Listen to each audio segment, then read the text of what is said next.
Good morning po. Tayo po'y mag-aral ng salita ng Diyos, 2 Corinthians chapter 4 verse 13.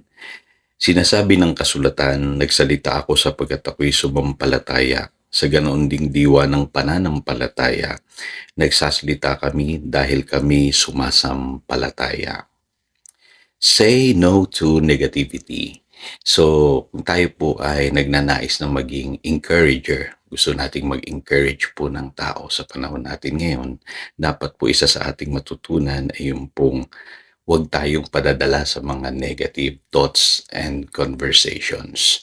At marami pong tao ngayon, kadalasan po ang laman ng kanilang bibig ay mga bagay na negatibo.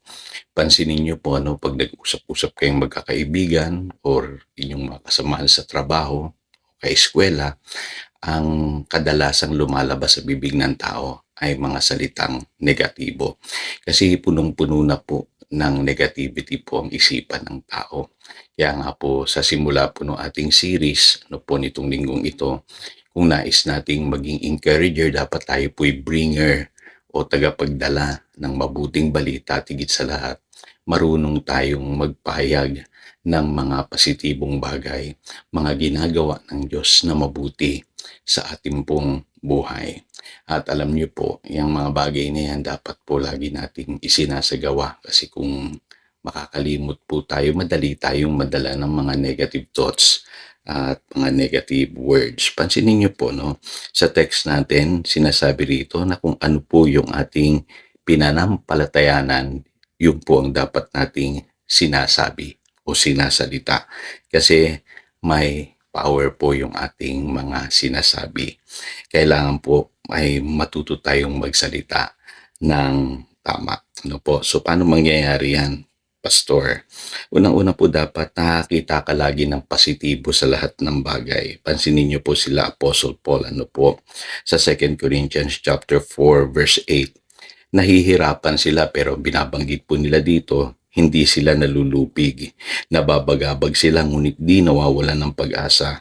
Inuusig sila ngunit hindi pinababayaan ng Panginoon. Napapabagsak sila ngunit di tuluyang napapatay. Kita po ninyo yung ginagamit na pananalita ni Apostle Paul. Lagi niyang kinokontra yung mga negative na mga pangyayari sa kanyang buhay na mga positibong bagay. Kasi alam niyo po, sa totoo lang po, pagka nanatili po tayo or nag-dwell tayo sa negative, lalo tayong madidepress. Marami na pong tao ngayon ang nadidepress, nadidiscourage. Kailangan po sa pamamagitan po ng pagsasabi ng tama, or pagsasalita ng tama at pagsasalita ng may pananampalataya, makokontra natin, lalabanan natin yung mga negative na mga pangyayari sa ating buhay. Kaya ganun po magsalita si Apostle Paul. At yung tinuro ng ating Panginoong Hesus sa Mark 11 verse 23, pwede nating utusan yung ating mga bundok. Ito pong mga bundok na ito ay mga bundok po ng problema, yung mga kabalisahan natin, yung mga bagay na nagbibigay sa atin ng maraming pagpapahirap. Yan pong tinutukoy na bundok po dyan. Hindi po literal na bundok.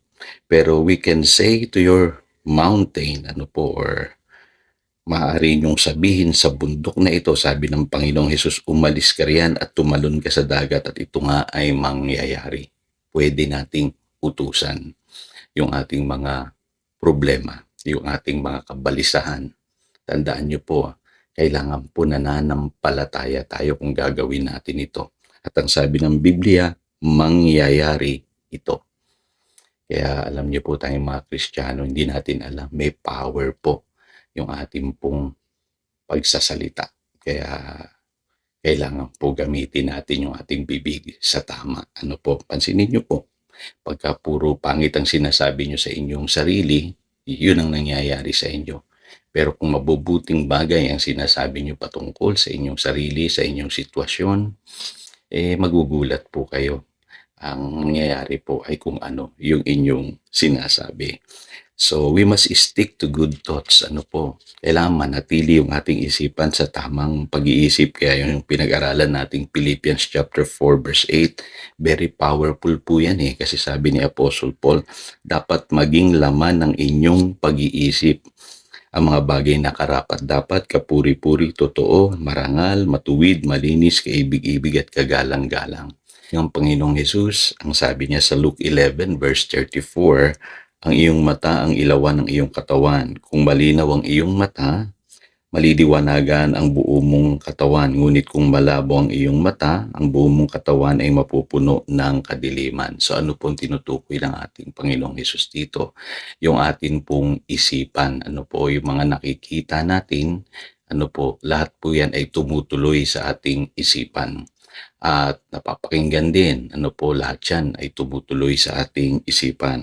At kung mapupuno ng liwanag po yung ating isipan, liliwanag daw po ang ating buong katawan.